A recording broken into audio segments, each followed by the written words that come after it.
歡迎嚟到交涉現場。Plasticphoto.hk 啊，喂，近排嘅鏡頭咧，即係都分析下個市場先啦。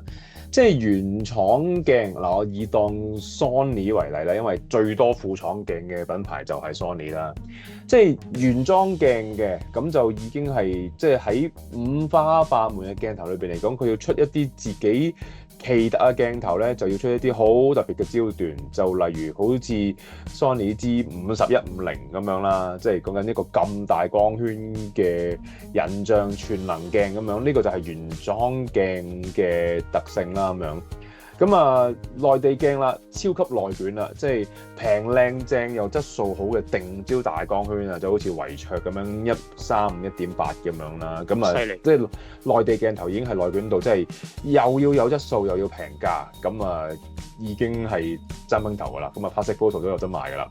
咁而 wide angle 嘅話咧，Samyang 同埋 Schneider 咧就竟然可以出一支即係可以相對嚟講話真係幾平價，7000蚊樓下嘅14 2.8、14 24 2.8嘅鏡頭，咁就令到佢可以咁輕量咁細支啦。咁變相即係兩個即係出開副廠鏡嘅品牌，即係呢一個Sigma同埋騰龍又有啲咩章法咧？就變相可能大家都好似見佢哋兩者咧，越出越平越靚喎，真係我哋係好得益嘅，好抵買嘅。即係平又唔夠膽講，可能中意你揾得多錢就覺得平，呢個就相對㗎嚇。即係揾得多錢就覺得呢啲平，唔係咁Sigma都係比喺 Sony 平少少啦。咁你講到話招佢嗰個偏離，即係或者唔係正常我哋認識或者同原廠啊 Sony 嗰啲有少少分別，光圈啊體積完全有少少分別嘅甚至乎對焦速度啊擺出嚟咧都會即係影運動嗰啲就覺得有分別嘅，但係我哋普通人咧完全覺得係冇問題，即係當然啦，運動嗰啲硬係覺得支白色鏡係好啲嘅，因為咧曬落去咧冇咁熱啊，咁應該操作快啲嘅，即係咁講啊，有啲人唔係我講㗎呢個，但係我就覺得分別唔係太大嘅啫。當然啦，我係拎緊啲，我就用緊 A74啦，A1 就少用嘅，咁你可能 A1 上面可能會有好大嘅分野啦，但係普通好多好大興趣影相嘅人咧，基本上都係A74係好多㗎啦，咁啊呢啲機絕對招呼到新出嘅副廠鏡有好高嘅對焦速度啦，所以其實咧依家揀咩鏡其實都分別不大㗎啦。係啊，嗱咁啊特別有一個焦段啦嚇。咁其實100、400咧，即係我個人嚟計咧，喺影一啲運動啊，即係尤其是你企喺嗰個位置，係唔係個場館嘅地下，或者可能你喺觀眾席嘅第一或者第二層影落去個場館度，例如打排球啦、打籃球嘅場合咧，其實100至400咧係好好用同埋常用嘅。咁但係望下又好似一段時間啲各個品牌都冇乜刻意發展得好多嘅喎，但係一個好大嘅困難嘅，即係我有試過好多啦，就唔係常用嘅，但係可能我接觸得少，咁咧甚至乎啲新鏡都係咁，可能用耐就會鬆啲啊，因為咧由100 zoom 去400嘅咧，其實你要喐嘅鏡頭嗰個組織個比例咧，重量咧係重過半支鏡頭嘅，咁所以咧通常會有少少 friction 大地，即係譬如我哋用開舊款嘅748、848嘅咁大支，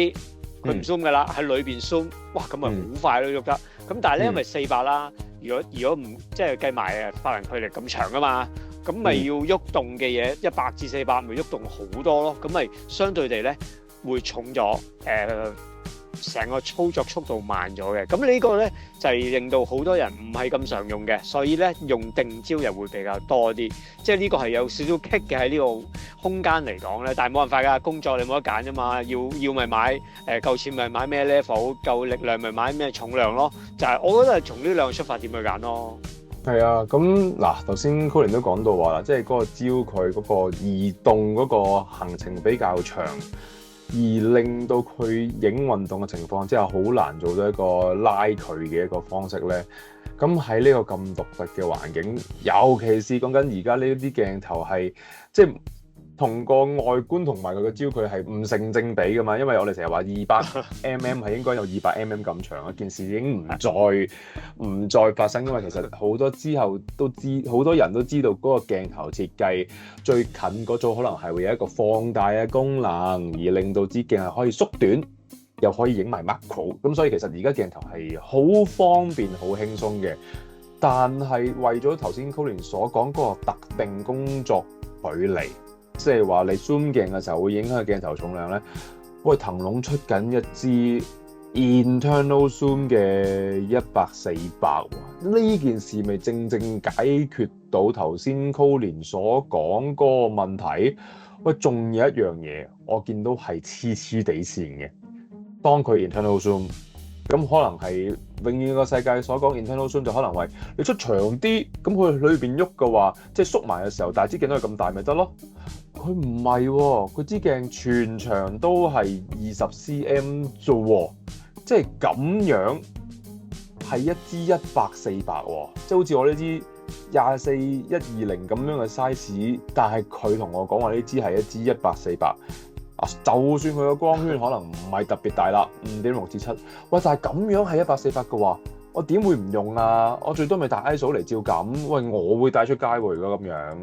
嗱，啱啊，咁細支限制咗個距離，咁相對地重量又會輕啲，但係你要肯定嘅，表面面數已經見到啦，5.6至7.1，光圈都起碼細1/3至半級嘅啦。咁呢個就絕對要接受呢樣嘢嘅。重量啊，真係未拎到手啊，未知啊。但係我覺得已經係絕對可以。首先就真得嚟，你已經係拎到出街，袋多支鏡喺袋度，甚至乎都唔記得啦。所以呢支應該都係一個即係可能旅行嘅其中一個好選擇噃。係啊，即係如果佢嘅 size 就好似即係圖中相中呢支18-300咁嘅 size， 唔 zoom 出嚟嗰個 size。咁樣就可以成為一支100-400嘅話咧，咁仲要大家都知道啦嚇，因為鏡頭個競爭白熱化，即係就算而家見到最新出好好質素嘅色碼支16-300都好咧，即係又平又靚又正，咁即係可想而知，支騰龍再出落去嘅話咧，都唔敢出貴㗎啦。咁所以咧，我諗即係而家玩數碼攝影嘅人，就算你想玩長焦距嘅話咧，都一定比起以前單反年代咧，其實就慳咗好多錢嘅啦。因為其實係品牌帶頭將價錢下降嘅，即係而家嗰啲即係600-6.3啊、400-2.8嗰啲，喂，咁平已經解決得到噶啦。咁你副廠，你一定嘅價錢唔可以貴過正廠㗎，一係就出一啲即係個設計好特別嘅鏡頭，一係就出啲平價質素又唔差嘅鏡頭。哇，咁樣落去咧，我哋真係啲錢咧，真係可以使得好恰當，又可以玩啲好以前呢個單反年代冇可能接觸到嘅鏡頭嘅焦距嘅焦段，又抵玩。哇，咁啊真係聽到都開心啊！唔使擔心啊，即係唔使咁開心住，因為有好多人咧，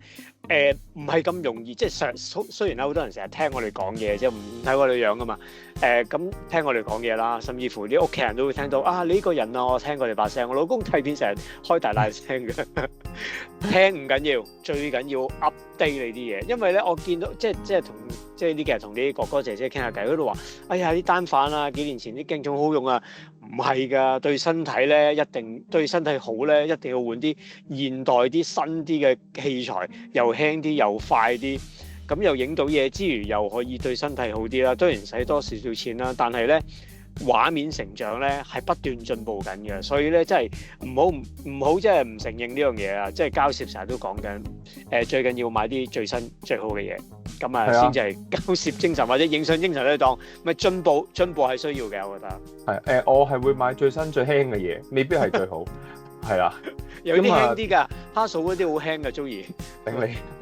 係啊，咁啊品牌好聰明嘅，即係亦都係個品牌而家面對好大嘅問題，就係話手機攝影太厲害啊嘛。即係如果你睇啲鏡唔出細支嘅話，一陣間又整部呢啲華為手機又好，或者 Vivo 手機都好，又整個超級 zoom 咁樣，咁咪大鑊。咁所以